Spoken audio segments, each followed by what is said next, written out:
Hello. Here we consider a non-parametric alternative to the independent samples t-test or the independent sample z-test comparing two population means. For some of the scenarios that I just described, normality is an important assumption, and if that's violated, we can't use the t-test, we can't use Welch's test, this sort of thing. So we have a technique here called the Wilcoxon rank sum test, sometimes called the Mann-Whitney-Wilcoxon U-test. And it is an alternative test that has more relaxed conditions. Now it still has conditions, and here they are under the assumptions of this test here, are that we have independent random samples that our samples, or rather our populations, are identical in every feature except one may be shifted to the left or the right of the other. And so you can see that in this picture here. This is from figure 6.5 of your textbook. You see they have the same shape. They only differ by this delta amount here. Okay, and so effectively we want to test if this delta amount is positive, negative, or if it's just not equal to 0. So when we look at our kinds of hypotheses, we have a right-tail test, and the null hypothesis here is that the populations are equal, and the alternative is that population 1 is right shifted to that of population 2. A left-tail test is similar, except here population 1 is shifted to the left of population 2 in the alternative. And the two-tail test doesn't look for a particular direction. It just, in the alternative here, it just looks for a shift if population 1 is different either to the left or the right of population 2. The test statistics that that we use here, the Wilcoxon rank sum test uses this test statistic here, t, which is just going to be the sum of the ranks from the first sample. Okay, so this is our test statistic. We're just going to rank all the data across both samples, and then we're going to add the ranks from the first sample, and that's going to give us some information about there being a possible shift in the distributions. Okay, so T here is our test statistic. A few notes here. If there are tied data values, then the ranks for the tied data values are taken to be the average of the ranks. Now you'll want to look at your textbook. If there's a lot of ties, we need to be aware of this. That has an effect on this particular technique, and some adjustments need to be made. Next note here is the percentiles for the distribution of T. Now this, just because this is the letter T, doesn't mean that it follows a student's T distribution. This distribution is a special distribution, and its percentiles are given in Table 5 of the appendix in your textbook. Okay, and we're going to compare our T value to those percentiles. All right. Thirdly, here under the null hypothesis, it turns out that the mean the mean value for T is N1 times N1 plus N2 plus 1 all over 2. And it turns out the variance of T is N1 times N2 over 12 times N1 plus N2 plus 1. Okay, I'm going to make a note here that says to see the text for sigma squared. More complicated expression when there's ties. So see the text for sigma squared when ties are present.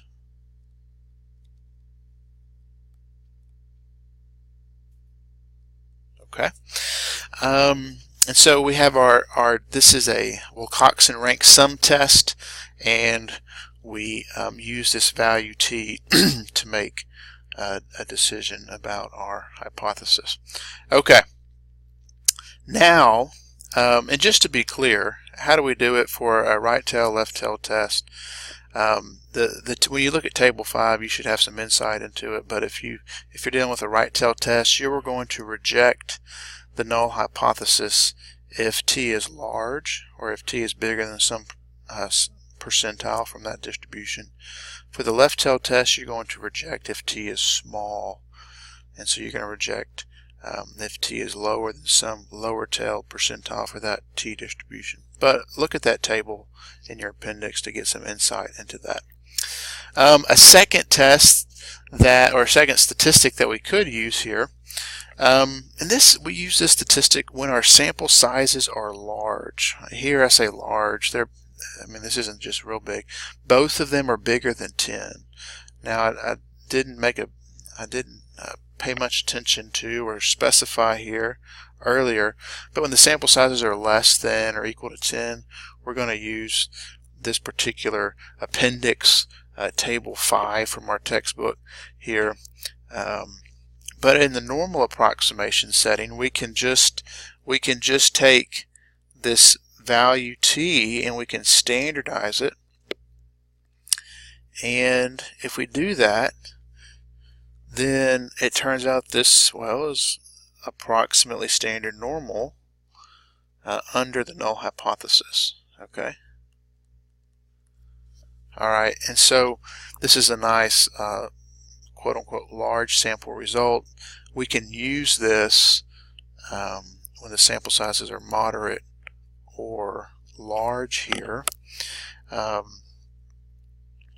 you may have to use it because table 5 only goes out to certain sample sizes. So let's take a moment.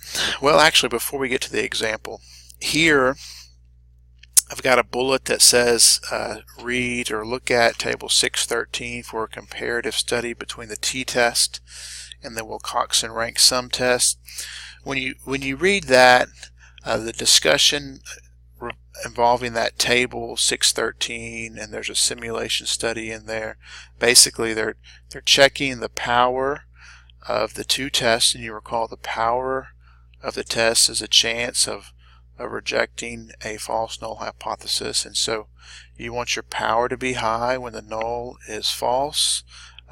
When the null is true, you actually want your power to be around the value of alpha, the significance level. But what statisticians do is they compare these two tests, just the regular t-test, the pooled t-test with the Wilcoxon rank sum test. It looks at the power of the two tests across different shapes for underlying populations, and basically, if you look at it, the big takeaway is that the t-test has a better power properties when the underlying populations are normal, but when we get away from normality, the Wilcoxon rank sum has better properties, and so that's something you want to make note of here. For me, or what some people often do is actually run both tests, and they see what the results are from both tests. If both tests would reject the null, then they feel pretty good about rejecting the null. But if both tests fail to reject the null, then they feel pretty good about failing to reject the null. If you have some differing conclusions between the two tests, then maybe you should look at some more data. Maybe you should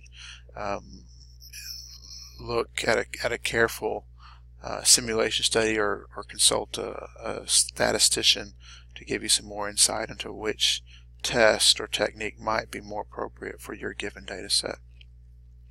But anyway, so let's look at an example that illustrates this Wilcoxon rank sum test. So take a moment, read the example here, hit the pause button. Okay, so here we have two populations. Strawberry plants that are that are treated with a herbicide and those that are not treated with a herbicide, and is there an effect due to the herbicide. And so we want to test this sort of thing. And so as you've read through that, hopefully you'll see that there's really two populations, or there's two, I'll say, distributions of interest. Before, we would have here parameters of interest, but here it makes sense to have distributions of interest. In this Wilcoxon rank sum test, we're not actually looking at a particular mean, but we're just looking to see, is there a shift in the distribution. So I'm going to specify here D1 as this is the weight distribution. It's actually the dry weight of these strawberry plants, but it's the weight distribution of the untreated plants. Okay. D2 is going to be the weight distribution of the treated plants.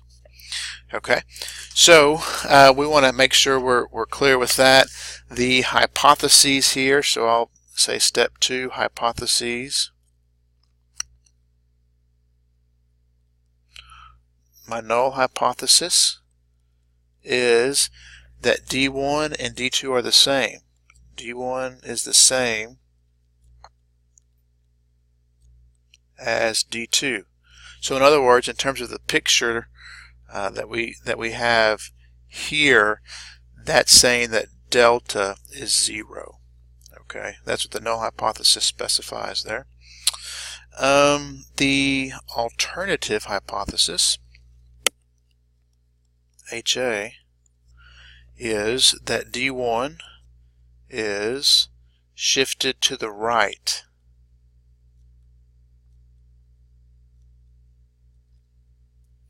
of D2.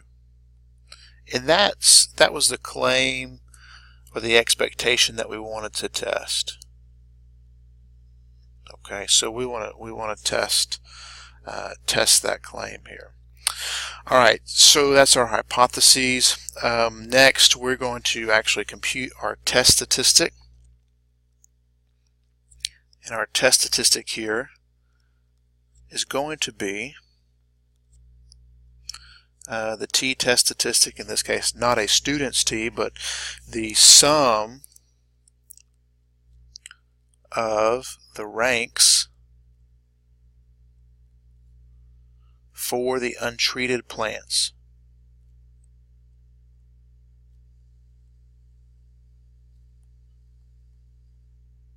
Okay, that's the first sample there, the top row of that data. So I want to look at that test statistic, and just to be clear here, that t-value follows a distribution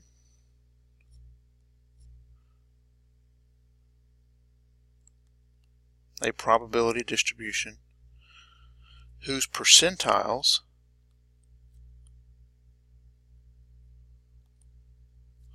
are given in Table 5.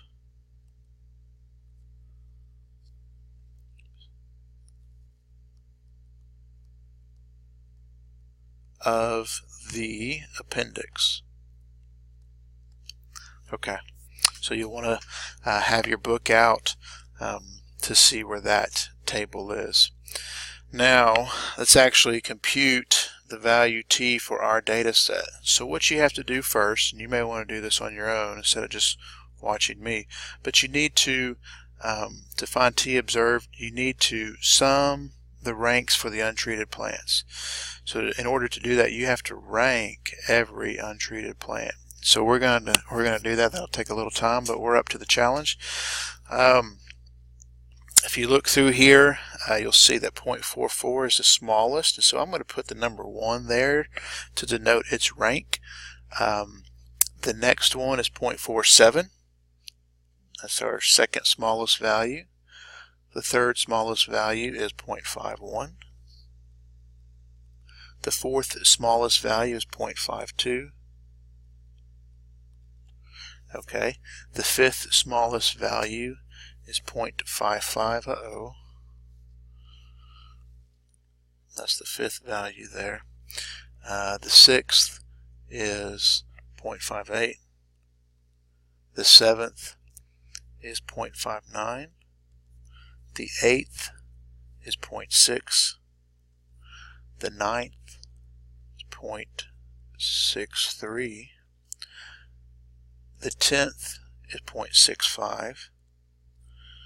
The 11th is 0.66. The 12th is 0.67. The 13th is 0.68. The 14th is 0.79.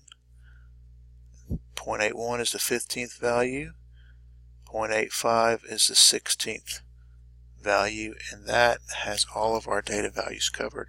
There's 16 data points there, the smallest being 0.44, the largest being 0.85, and these are dry weights for the two respective samples.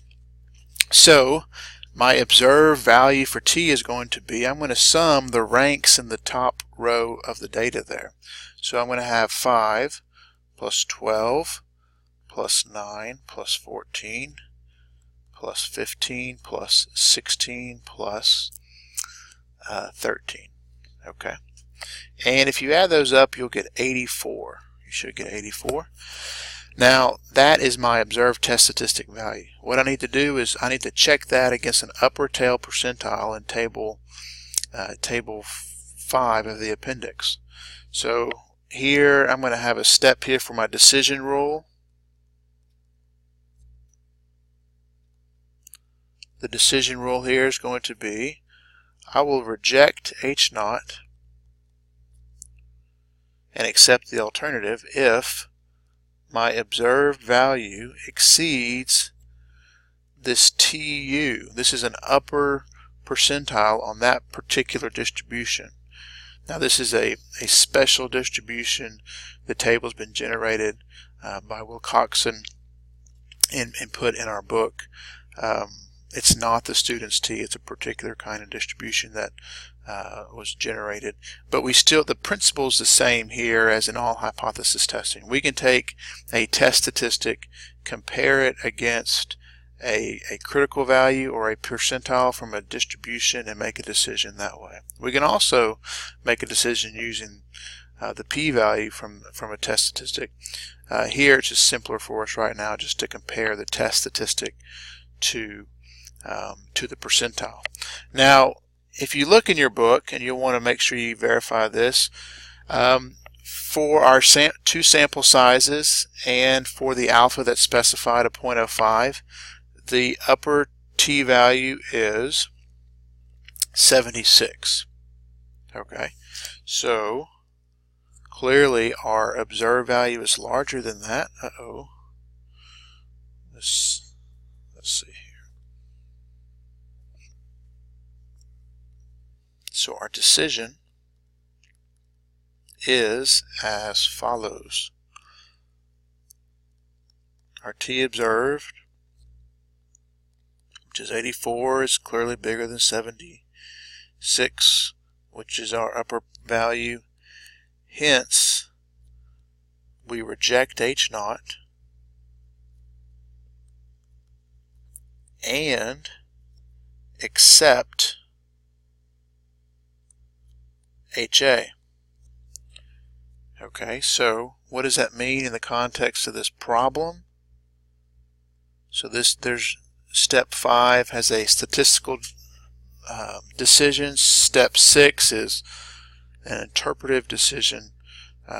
So we would have sufficient evidence that the untreated weight distribution is to the right of the treated distribution. So maybe there's some evidence that this herbicide is having this effect, drying out the plants or maybe stunting their growth in some way. So the interpretation here would be that we have, and this is what we would tell our friends in ag, that in terms of what is this herbicide doing to this food food plant. We have sufficient statistical evidence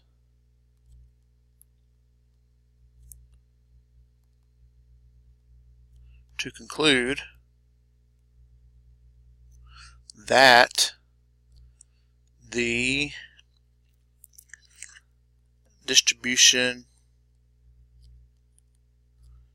of untreated plants or untreated plants, dry weights, is right shifted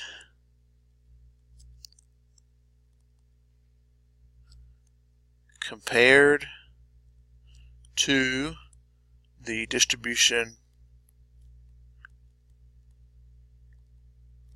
of the treated plants